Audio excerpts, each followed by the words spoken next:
Okay, hello and namaste.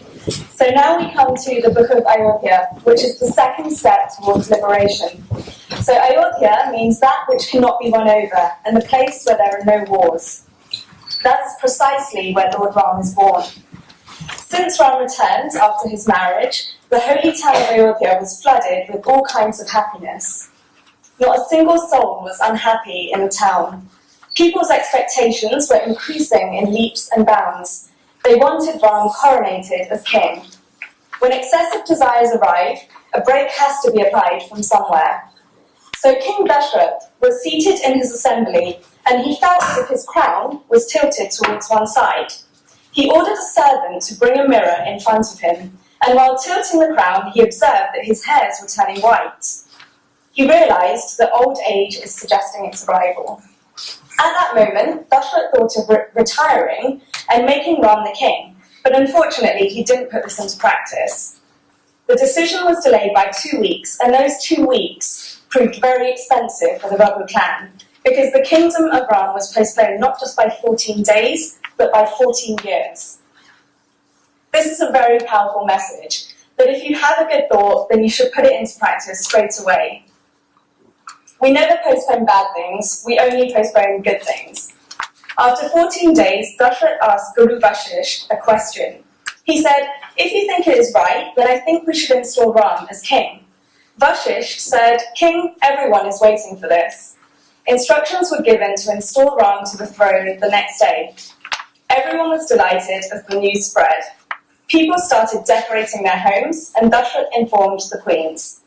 But when Vashish told Ram that he would be made king, there wasn't an expression of delight on his face, and instead they saw a slight pain. And the pain was there because he felt that his brother should have been made king and not him. Everyone was happy but the deities. The area between the towns of Ayodhya in central India and Mithila in the northeast was forest and was being governed and won over by demons from down south in Lanka. The demons were disturbing the seers and not allowing them to perform good activities. This activity was taking place 9,000 years ago and has not stopped even today. They either bribe them or threaten them. "Come onto our fold, otherwise you'll be killed." These tribals are very innocent people, and they just go onto their folds or they go with temptation. This activity is rampant even today. Ram was required in the forest, and if he were to be coronated, he would just stick to Ayodhya. So the deities decided that this coronation shouldn't happen. They found a person that could put their plan into practice, who was called Mantra, and she was a servant that had come with Queen Gergai from her in-laws. Mantra went to Gergai and instigated her. Before Dashrath could tell Gergai the news, Mantra had already gone to Gergai. Symbolically speaking, Dashrath represents the feeling of non-attachment, and Bharat represents faith. Both of them were away. Mantra represents the wrong intellect. When a wrong idea reaches the soul, before non-attachment and faith, it directs you to make the wrong decisions, and the kingdom of Ram is delayed. This is because you're programmed the wrong way. Mantra instigated Gergai and told her that everyone was against her. She said, "Ram is being coronated and no one has told you." The celebrations had been going on for 15 days, so she was lying, and she said, "No one's invited you. When Ram gets coronated, Kaushalya will become the queen mother, and they're going to treat you like dirt. You will always have to do what Kaushalya says, and nobody will care for you." She poisoned Gergai's mind. Gergai asked her what she should do, and Mantra reminded her that the king had given her 2 boons and instructed her on what she should do. So here you can see that the balance of power changed, because the servant was instructing the queen, and the wrong intellect was directing the soul. In reality, we should order our own intellect. Gergai went into a secluded room. She wore torn clothes and opened her hair. Then the king entered the palace and called for Gergai. He was overwhelmed with so much love towards her, and he was really excited to share the news with her. She wasn't responding, and the king went and found out where she was, entered the room, and found her flat on the ground. When he went to touch her, Gergai rejected his hand like he was a poisonous snake. King Dashrath interpreted this as love and was overwhelmed with lust. Dashrath symbolizes lust, Manthara represents greed, and Gigai represents anger. Hell has three gates: lust, greed, and anger. So as these three combined, it's no surprise that Ayodhya turned into hell in the next few moments. Gigai had asked for two boons. The first was that Bharat should be coronated as king, and the second was that Ram should go far away to the forest for 14 years, wearing the robes of a beggar. On hearing this, King Dashrath became like a tree struck by lightning and became unconscious. When he regained consciousness, the only thing he repeatedly said was Ram's name. The next morning, Ram found out about Dashrath and went there. He asked Gigai, "Mother, what is wrong?" Gigai told him about the boons. Dashrath never told Ram to go to the forest, but Ram said, "I will go to the forest and I will make sure that my father's promise stands." Ram begins to leave for the forest and Sita and Lakshman join him, all in beggar's clothes. Everyone's eyes were watering. The people of Ayodhya thought that they would also join them. The entire population is behind Ram. At that time, Guru Vashisht said, "A kingdom devoid of Ram will never become a kingdom, whereas even if a forest has Ram, then it will become a kingdom." These are the words of a saint filled with truth. The first stop was at the banks of the river Tamsa. Nobody would turn back, despite Ram telling them to do so. In the middle of the night, while everyone was sleeping, Ram got up and told the minister to take him, Sita and Lakshman, away by chariot in the middle of the night. The next morning, they reached Shivanpur, which is right on the banks of the river Ganga. The people woke up and were sad after realizing that Ram had left. They had given up everything but missed out on God because they could not give up sleep. On the path of spirituality, sleep is one of the biggest obstacles. In this context, sleep means careless and laziness. On the path of spirituality, one must establish their authority over sleep. Ram, Lakshman and Sita bowed down to Ganga and had a holy bath in it. In this area, the king of the tribals was Guha. He came to know that Ram had come here. He was so excited and knew that when you go to a great personality, then you do not go empty-handed. He collected some fruits and flowers and offered it in front of Ram. He kept away because he knew that he belonged to a tribal community and Ram is a prince of Ayodhya. He can't touch me. The worst part is these people considered themselves to be very low, and they said, even my shadow should not fall on Ram. So he kept away and bowed down to Ram from a distance. He just thought that, even if Ram just looks at me once, I'll be honoured. Ram got up from his seat, went near to him. Guha was bowing down, and Ram made him stand, and he hugged him. Guha was so overwhelmed by emotions that he could not believe himself. Lord Ram accepted him as his very own. This is what true Hinduism is. Saints say that the true beginning of the kingdom of Ram began at this moment at the banks of the river Ganga, where Ram hugged this tribal person. Beds were prepared for Ram and Sita in the grass, and Lakshman sat on a rock. For 14 years during the exile, Lakshman has never slept. Spiritually speaking, Ram is wisdom, Sita is devotion, and Lakshman is non-attachment. In order to protect wisdom and devotion, non-attachment should always be alert. If non-attachment becomes careless, then wisdom and devotion cannot be protected.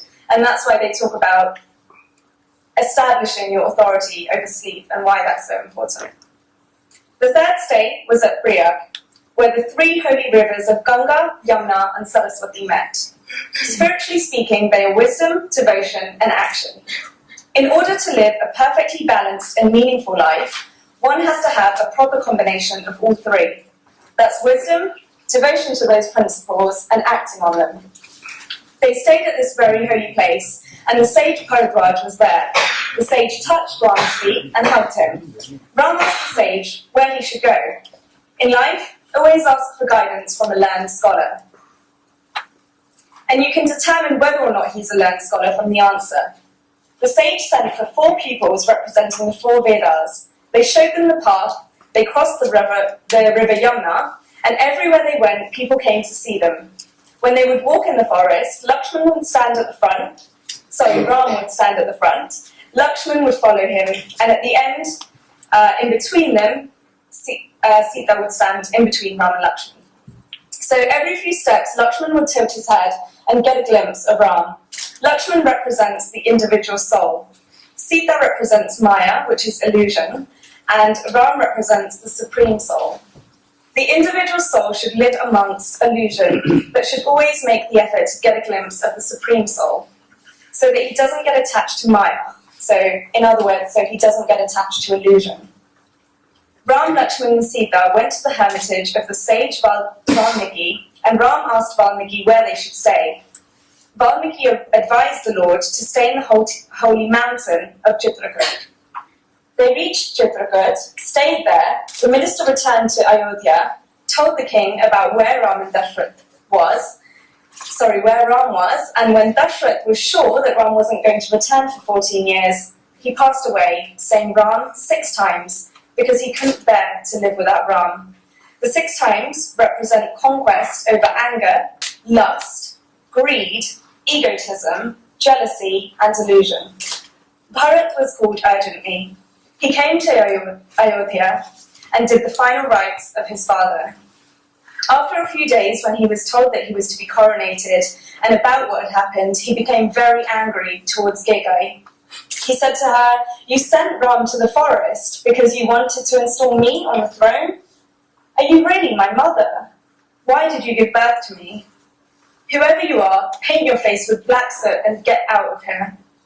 As he was walking away, Shatrughan saw Manthara, the servant who had poisoned the mind of Digg, and he hit her so hard that blood came out from her face. Manthara represents the bad intellect, and Shatrughan means killer of enemies. If you remove the worst enemy of bad intellect, you don't have to do anything else. Bharat said, "I will not sit on the throne. I want Ram to return, and I will go to him, and I will bring him back."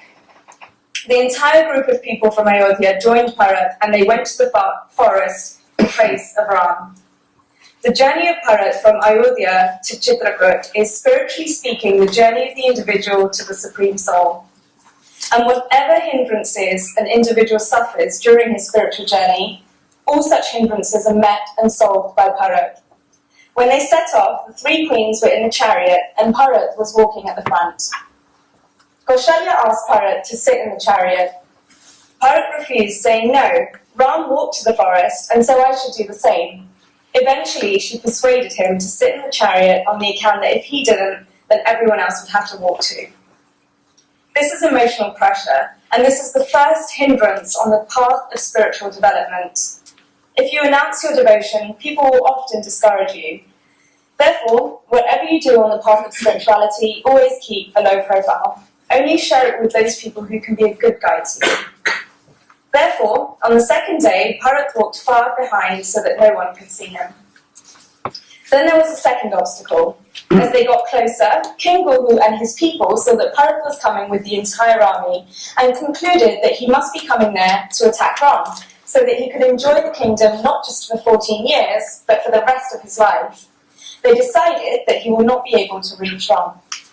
The second obstacle on the path of spiritual progress is misunderstanding.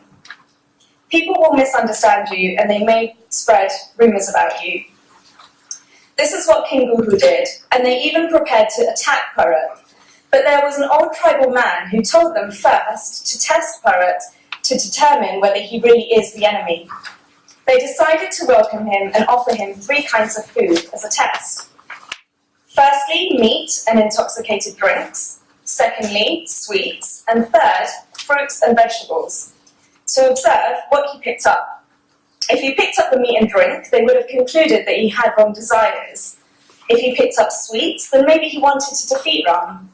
But if he picked up the fruits and vegetables, then they would take it for granted that he was pure. The message here is that one eats in the way that one thinks. You've probably heard the phrase, "you are what you eat," and that's what this is trying to get across. Bharat picked up the fruits. Everyone supported him because he did not kill other beings to stimulate his own sense organs. If people spread rumours about you, how should you approach this? Be really clear in your convictions and be strong, and those misunderstandings will be cleared. They reached Prayag and Rishi Bharadwaj made all the good arrangements. The third obstacle is this. When you worship the Lord and are progressing on the path of spirituality, material happiness will be showered on you. Use it, but don't cling on to it. That is precisely what Bharat did. He was amidst all of these material pleasures, yet he spent his whole night chanting Sita Ram, Sita Ram.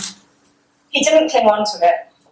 The fourth obstacle came when they began walking. The lord of the deities, Indra, thought that Bharat should not meet Ram under any circumstances, because if Ram were to return to Ayodhya, what would happen to the plan of the deities? At that time, his guru warned him, never create an obstacle on the path of a devotee, because the Lord will never forgive you. Indra stopped. This is the fourth obstacle, which is the so-called elite class, or the leaders of society that have desires and vested interests and will try and place barriers in your path. But if you're determined enough, then even they will not be successful. Finally, Bharat reached Ram and tried to reason with him to return, but Ram said, "No, Bharat, my duty says that I have to be in the forest for 14 years. Bharat told him that if one day passes over 14 years, then he would burn himself alive. Ram gave his sandals to Bharat, who then returned to Ayodhya and placed the sandals on the throne as an authority of Ram. Bharat himself did not sit on the throne and took care of the kingdom according to the principles of Ram. Whoever listens to the story of Bharat will develop love for the lotus feet of Ram. They'll be matured and will refrain from lust towards worldly pleasures." So now we move on to the Book of the Forest. 12 years passed in Chitrakoot. They then moved ahead to the hermitage of the sage Adri. As they walked further, they saw big heaps of bones of sages who had been killed by demons. Ram got angry and he vowed that he would destroy demons from the face of the earth. Ram was taken by Dikshana to the sage Agastya. Lord Ram asked Agastya where he should live. Agastya told him of a forest called Dandakarnya, where there are 5 banyan trees on the banks of the river Godavari, and advised that they should stay there. When Ram reached there, he made his home in a small hut. There was a demoness by the name of Surpanka, whose name literally means very long and broad nails. Long nails, according to psychology, symbolize perverted desires, because perversion scratches you with long nails and inflicts pain on you. I did cut my nails before this talk. Surpanka was the sister of Ravan, and accordingly wicked like a serpent. She was roaming around in the forest, and when she entered this area, she saw Ram and Lakshman. Surpanka represents attraction, not love, and those who are attracted are always wandering, whereas those who are in love are always steady. So moving on, Surpanka became attracted towards Ram and Lakshman, changed her external look, came in front of them, and told Ram on seeing him that she wanted to marry him. When intense desire comes, Surpanka is going to change her form, otherwise no one will accept her in her original form. At this time, Lakshman was sharpening his arrow, so remember that Lakshman represents non-attachment. And non-attachment always has to remain alert, hence why he's sharpening his arrow. You never know when an attack will come. Ram sighed at Sita, showing that he's married to her, but tells Surpanka that his brother is still alone. Surpanka then goes to Lakshman and says the same words to him. Not very faithful. Lakshman tells her that he is Ram's servant, that he has to do what Ram says and will therefore not be able to please her. She then kept shuttling between Ram and Lakshman said to her, "Only a person who is shameless will marry you." She became so angry that she left her beautiful form and revealed her original form as a demoness, to which Sita became scared. When Lakshman saw this, he cut off Surpanka's ears and nose. Surpanka then went to 2 demons, Kar and Dushan, instigating them to come and attack Ram. As they came forward to do this, Ram and Lakshman killed them, and Surpanka fled to see Ravan, the king of Lanka. She then tried to instigate Ravan as well, but he was such an egotist that he didn't care. But then Surpanka told Ravan that they had the most beautiful lady in the world with them. When Ravan heard this, he decided to abduct Sita. He asked his uncle Marek to disguise himself as a golden deer, and when Sita saw this deer, she told Ram that she wanted it. Ram went ahead to get the deer and instructed Lakshman to take care of Sita. Just as Marek was dying, he shouted out, "Lakshman, Lakshman," in Ram's voice. On hearing this, Sita told Lakshman to go and find Ram. Lakshman told her that he knew his brother was powerful and that nothing could happen to him, but Sita scolded Lakshman and commanded him to go and find Ram.